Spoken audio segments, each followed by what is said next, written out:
Welcome back, everyone. Before we dive in, make sure you drop your thoughts and the lessons you took from this story in the comments. And don't forget to like and subscribe. Let's get into it. My husband forbade me from going to his cousin's wedding. Hours later, his mother posted a photo with him and another woman captioned, "My favorite daughter-in-law." I should have suspected something when he said his cousin's wedding was immediate family only. 3 years of marriage, and suddenly I was not immediate family anymore. But I believed him, like I always believed everything he said. It was Saturday night. He had left for the wedding on Friday, saying he would be back Sunday. I was home, mindlessly scrolling through social media, when I saw it. The first photo made me stop breathing. My husband, Corey, in a gray suit, the same one I had helped him choose, stood next to a woman I had never seen before, her arms wrapped around his neck. He was smiling that smile I thought was only for me. The caption was from his cousin Jared. "The most beautiful couples at the party." There were hearts everywhere. I scrolled further. More photos. Them dancing, her fixing his tie, his hand on her waist. In every photo, they looked like a real couple. My stomach turned. My hands shook as I tapped her profile. Her name was Brielle. Her account was public. Her feed was a timeline of my alternate life. 2 weeks ago, a photo of them at a restaurant, the same night he said he had a work dinner and came home at 11. A month ago, them at a beach in Florida, the weekend he claimed he had a conference in Miami. 3 months ago, them in front of a Christmas tree. I had spent that Christmas at my mother's because Corey was supposedly too sick to travel. I went back to the wedding post and opened the comments. That was when I saw it. His mother had commented 3 hours earlier. "Finally, a daughter-in-law I can be proud of. Welcome to the family, darling." I read it again and again. "Finally, a daughter-in-law I can be proud of." Finally, as if I did not exist. As if those 3 years did not exist. As if I had never been anything. My vision blurred.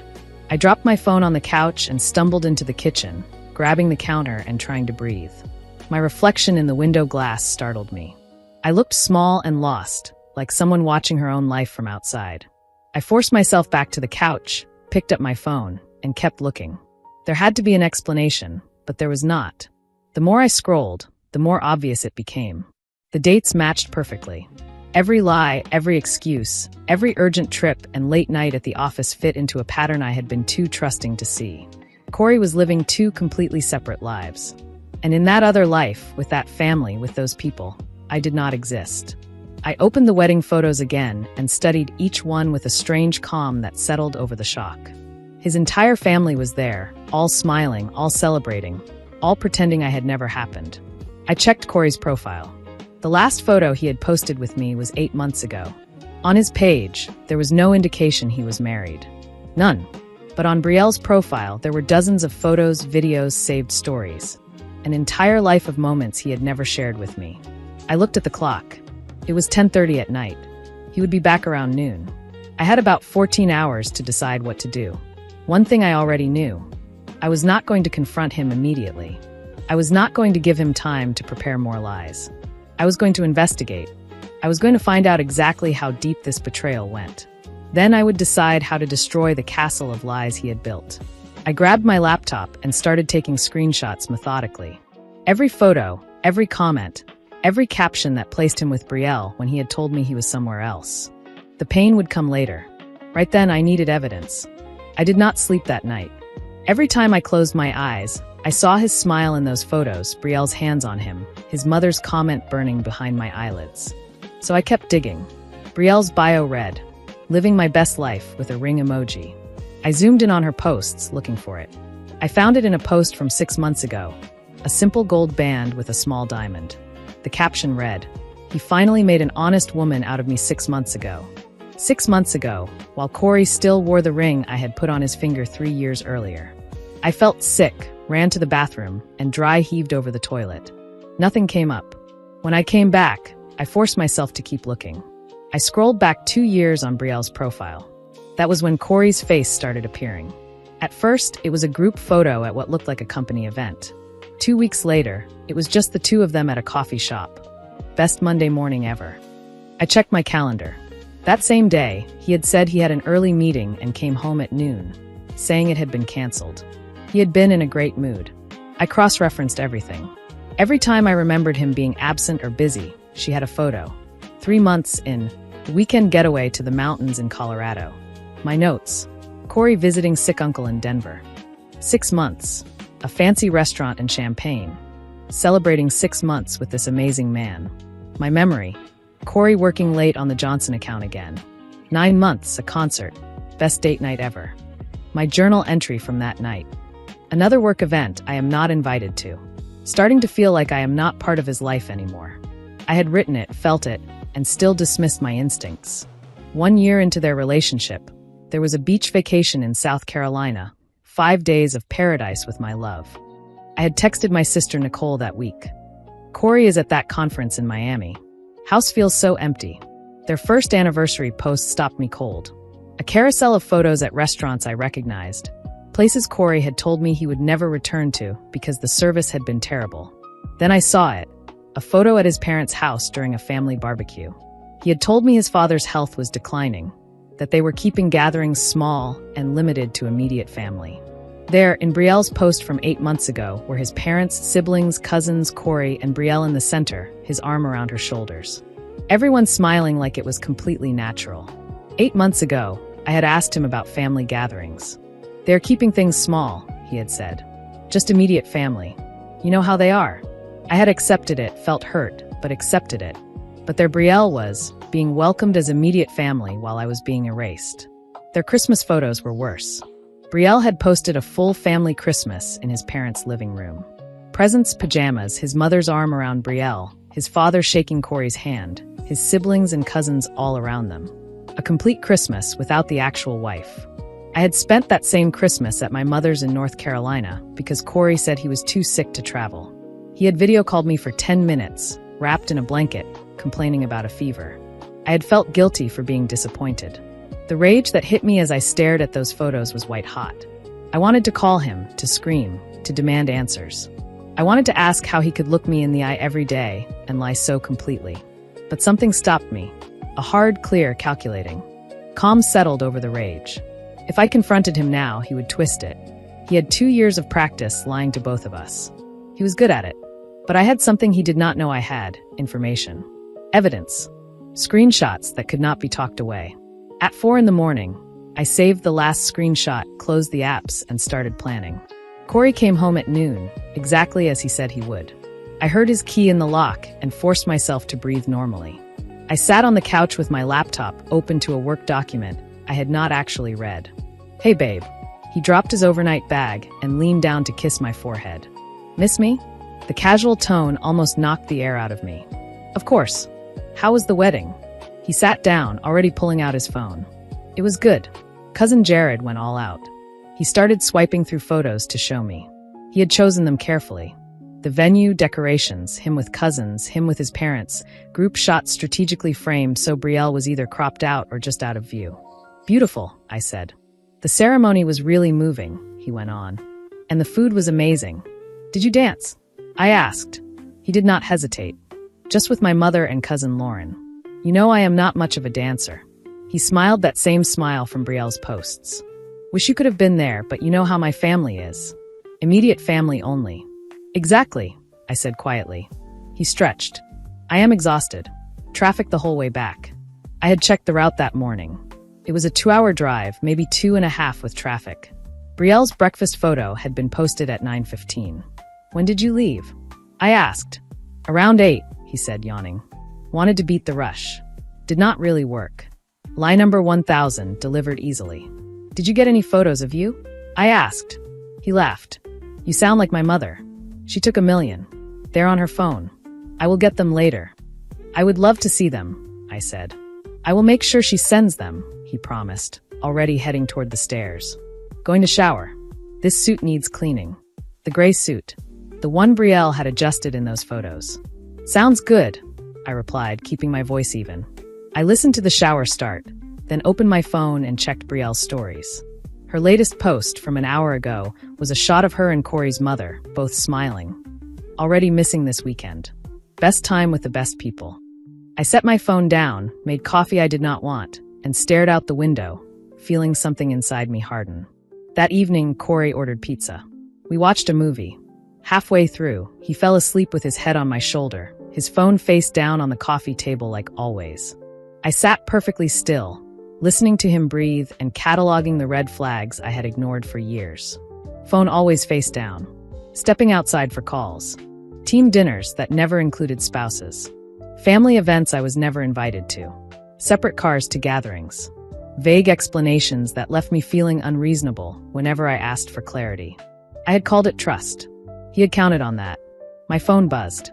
A message from my best friend. Keisha, coffee tomorrow? Coffee. Need to catch up. My fingers shook as I typed back. Yes. Really need to talk. 3 dots appeared. Everything okay? She asked. I looked at my sleeping husband. Not really, I wrote. Tomorrow. I will tell you everything. I set my phone down and carefully shifted out from under Corey's head. He did not wake. Tomorrow, I would tell Keisha. Tomorrow, I would start planning for real. That night, I let him sleep, let him believe he was still getting away with it.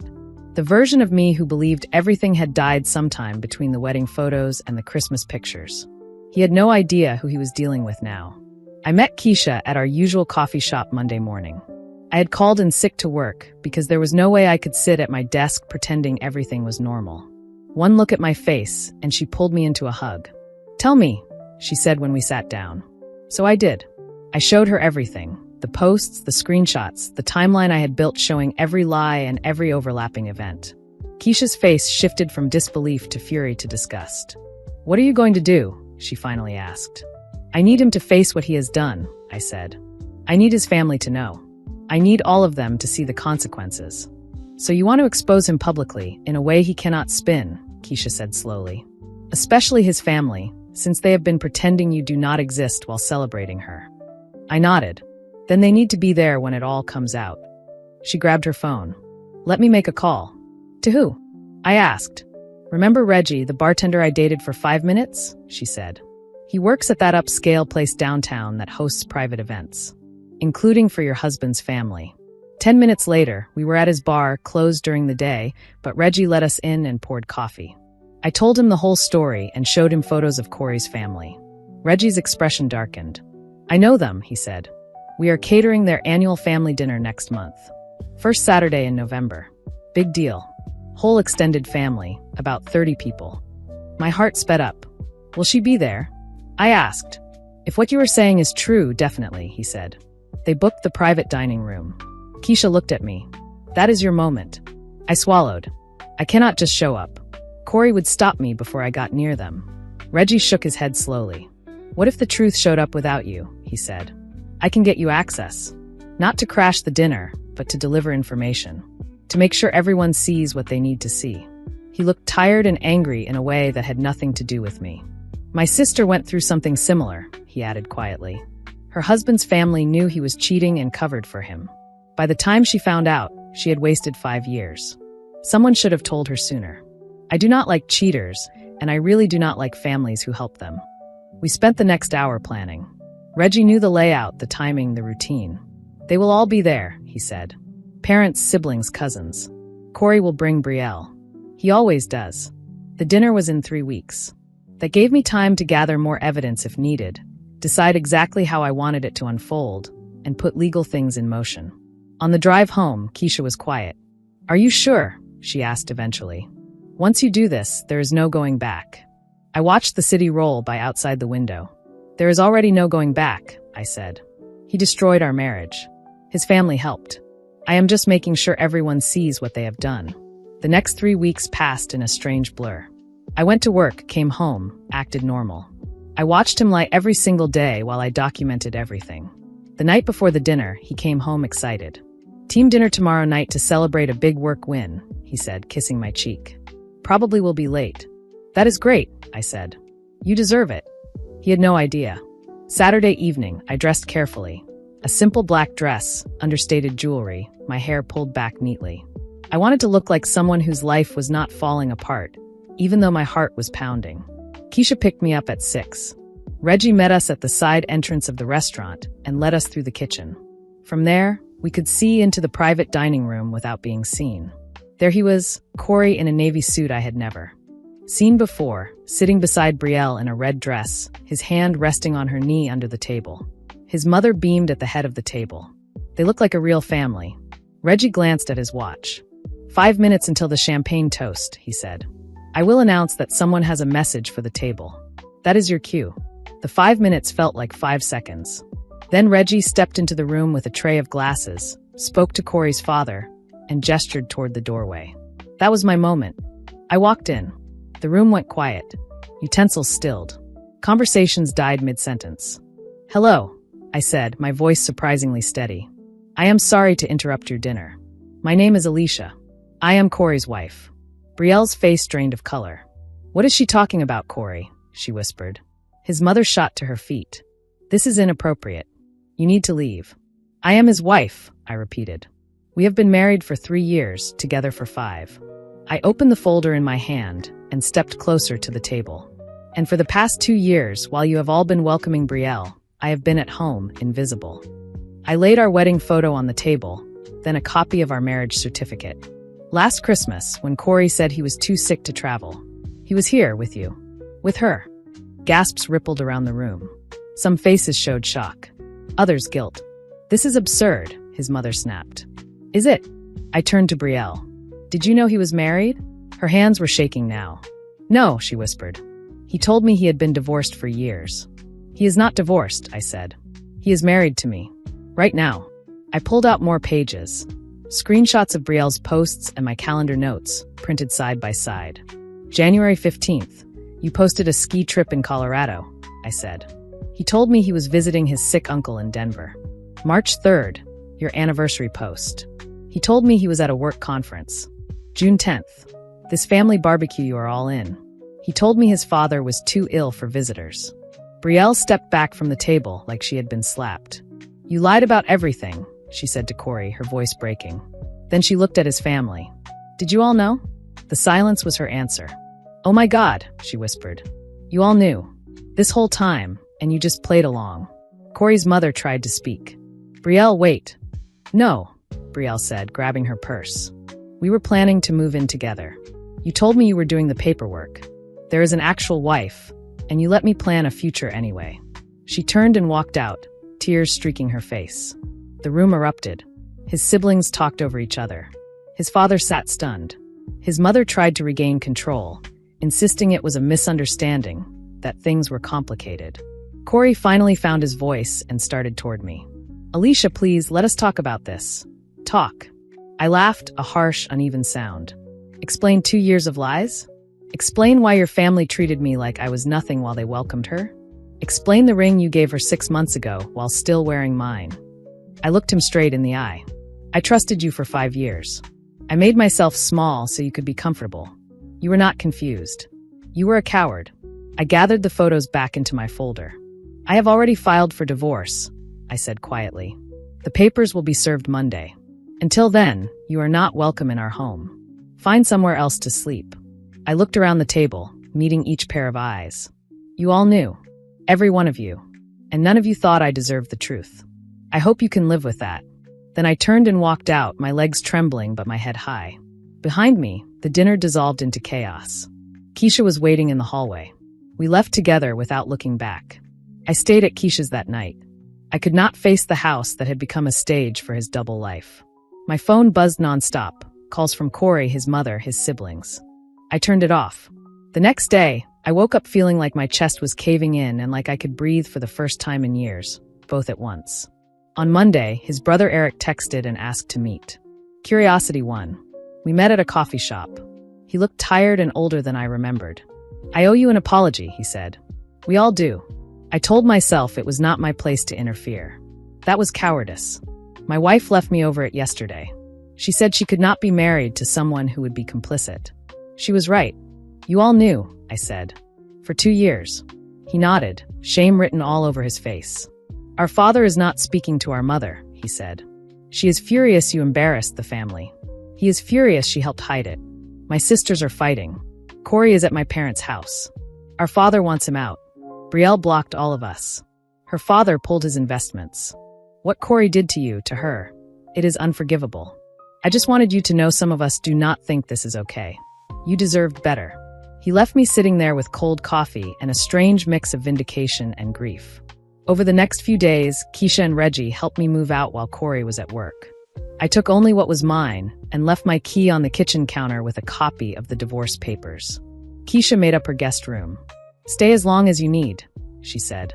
People called it processing, as if there were an easy checklist to follow. Anger, sadness, acceptance. For me, it was Messier. Every day, some memory surfaced and twisted.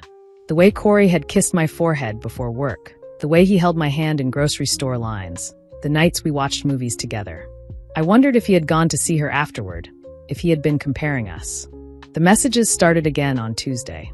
"Alicia, please let me explain. I made a terrible mistake. I love you." I deleted them. Wednesday, flowers arrived at work. 24 roses with a card. "I am so sorry. Please give me another chance." I put them in the break room. Thursday, he showed up at my office. Security called. "There is a Corey here to see you." "Send him away," I said. "And if he comes back, do not call me first. Just send him away." On Friday, a thick letter arrived by courier. I almost threw it out, but in the end I read it. It was full of excuses and declarations. He claimed he had never stopped loving me, that Brielle was a mistake that spiraled, that he was weak and scared. He insisted I had always been everything he needed. I put the letter in the folder with the other evidence. Keisha found me staring at it that night. "He is good with words," I said. "That is how we got here. I am not interested in words anymore." Not everyone agreed. A co-worker, Tiffany, pulled me aside at the grocery store. "Maybe you should hear him out," she said. "People make mistakes." I stared at her. "He had a whole separate relationship for 2 years," I said. "That is not a mistake. That is a life." A few days later, Corey's mother called. "Alicia, I would like to meet for lunch. I owe you a conversation." Every instinct screamed no, but curiosity won again. We met at a quiet restaurant. She looked nervous. "When Corey brought Brielle home 2 years ago, he told us you two had separated," she began. "We believed him. Her family has money and business connections. When Corey started bringing her around, it felt like an opportunity for our company. I did not think you were ambitious enough for him." My stomach twisted. "So you welcomed her because of her father's investments," I said, "while your son was still married." She swallowed hard. "We prioritized the wrong things," she admitted. "It was never about you not being enough. It was about us being terrible people. I tried so hard to be part of your family," I said. "I went to every event you invited me to. I brought gifts. I tried to be a good daughter-in-law. And the whole time, you were measuring me against a standard I did not know existed and looking for an upgrade." She blinked back tears. "I am sorry," she whispered. "I know it does not change what happened, but I wanted you to know it was not because you were lacking." I stood. "Thank you for the honesty," I said. "But it does not change anything. I am done with your son and your family. Do not contact me again." I walked out and saw Keisha waiting in the parking lot. "How bad?" she asked. "Worse than I thought," I said. "But it does not matter. I am done." Corey asked to meet 27 times before I finally agreed. I did not say yes because I wanted to hear him. I said yes because I wanted to close the door myself. We met in a public park in the middle of the afternoon. I arrived early and sat on a bench by the fountain. He showed up on time, thinner, dark circles under his eyes. "Thank you for coming," he said. I stayed silent. "I do not know where to start," he said. "The beginning," I replied. "The truth this time." He took a breath and told me it had started as coffee with a colleague, that he had been stressed and felt trapped by conversations about mortgages and children and the future. With Brielle, he said, he could breathe. "So you cheated because I wanted to build a life with you," I said. He flinched. "I felt like my life was on a track I did not choose," he said. "With her, I could be someone different, someone without responsibilities." "Then why not divorce me?" I asked. "Why lie for 2 years?" He stared at his hands. "Because I loved you," he said. "I know how that sounds. But I did. I just loved her too. I could not choose." "You did choose," I said. "You chose to lie. Every day. To both of us. How long were you planning to keep it going?" He did not answer. "Forever." I pressed. "Until one of us figured it out?" "I do not know," he said finally. "I was just trying to keep everyone happy while losing my mind." "That is not an excuse," I said, standing. "I accept that you are sorry. I do not forgive you. We are done. Do not contact me again." I walked away while he called after me that he loved me. For the first time, those words meant nothing. The harassment slowed but did not stop. He started appearing at places he knew I went to regularly. The grocery store on Friday evenings. The coffee shop near my office. The gym. One night, Keisha looked out her window and saw his car parked across the street. "That is it," she said, grabbing her phone. She called him and put it on speaker. "Corey, this is Keisha. What you are doing is harassment. Alicia has been clear. Stop contacting her, or we will involve the police and get a restraining order." He was silent for a long moment. "I just want to talk to her," he said. "She does not want to talk to you," Keisha replied. "Stop or face legal consequences." After that, things were quiet for a while. I started therapy with Dr. Langston, a calm black woman with kind eyes and a spine of steel. "You ignored red flags," she said in our first session. "But that does not make this your fault. Manipulators are good at what they do." We made a list of signs I had brushed aside. His secretive phone habits, his defensiveness when questioned, keeping me separate from his family, flipping conversations so I felt guilty for asking reasonable questions. "How do I trust myself again?" I asked. "By learning to honor your instincts next time," she said. "And by remembering that being trusting is not a flaw." Being trustworthy was his responsibility, and he failed. I rebuilt slowly. I took a Thursday night art class I had always wanted to try, the one Corey had dismissed as impractical. The class was full of people who were starting over in different ways. I made friends with a woman named Danica, recently divorced, who laughed loudly and painted in bold colors. "When did you know you were okay?" I asked her one night over drinks after class. "The first time I made a big decision without thinking about what he would say," she replied. "I just did what I wanted. That was the day I realized I was free." I thought about that as I signed a lease on a small one-bedroom apartment that felt exactly like mine. 3 months after the divorce was finalized, I moved into that apartment. Every piece of furniture was something I chose. My couch was bright, my rug patterned, my walls full of art from my class. Keisha stood in the middle of the living room and smiled. "This feels like you," she said. My mother came by with coffee and admitted she had always had a bad feeling about how Corey's family treated me. "I should have said something," she whispered. "I did not want to ruin what you had." "You did not ruin anything," I said. "He did that himself." My sister Nicole and I grew closer again. During my marriage, Corey had made spending time with her strangely difficult. It took me a while to see how much he had isolated me. I started an anonymous blog about my experience, about manipulation, about red flags, about leaving.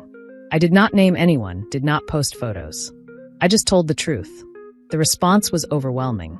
People wrote that they had gone through similar things, that my story helped them feel less alone, that it gave them courage to leave their own one-sided relationships. Reading their stories reminded me that being deceived did not mean I was foolish. It meant I had loved someone who did not deserve the trust one gave him. In one therapy session, Dr. Langston asked me to write another list. What real love does and does not look like. I taped that list to my bathroom mirror. Love does not make you feel small. Love does not hide you. Love does not require you to compete with another life in secret. Love does not make you doubt your sanity. Love does not keep you separate from family and friends. Real love chooses you openly. Real love tells the truth, even when it is hard. Real love includes you, celebrates you, stands up for you, and respects your boundaries.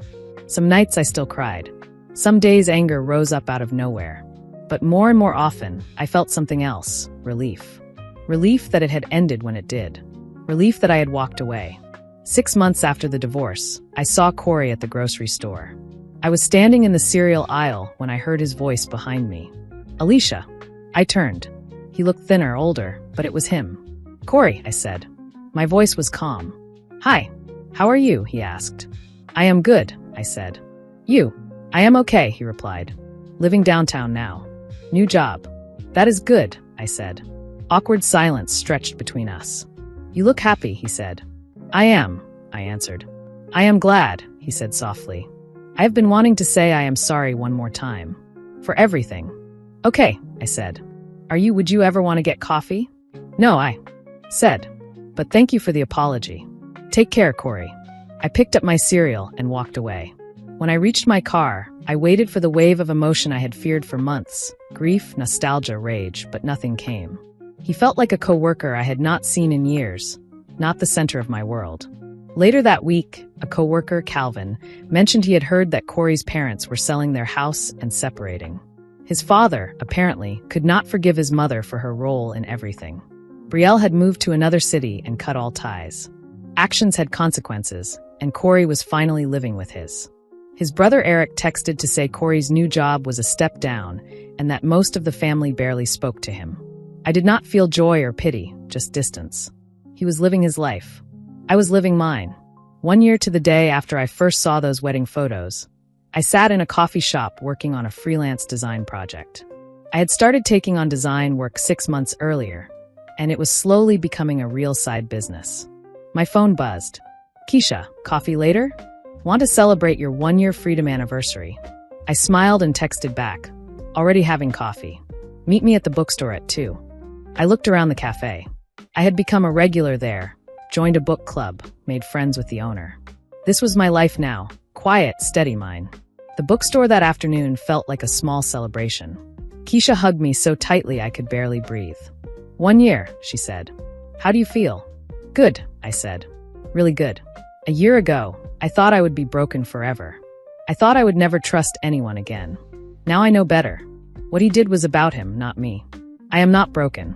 I was never broken. I was just with someone who tried to convince me I was. I am proud of you, she said. I am proud of me too, I replied. We spent the afternoon talking about everything but Corey. My growing business, her new job, trips we wanted to take, classes we wanted to try. That evening, I sat on my balcony watching the sky turn gold and pink over the city. A soft breeze moved across my face. 1 year earlier, I had been sitting on a couch in a different house, watching my life fall apart through a screen.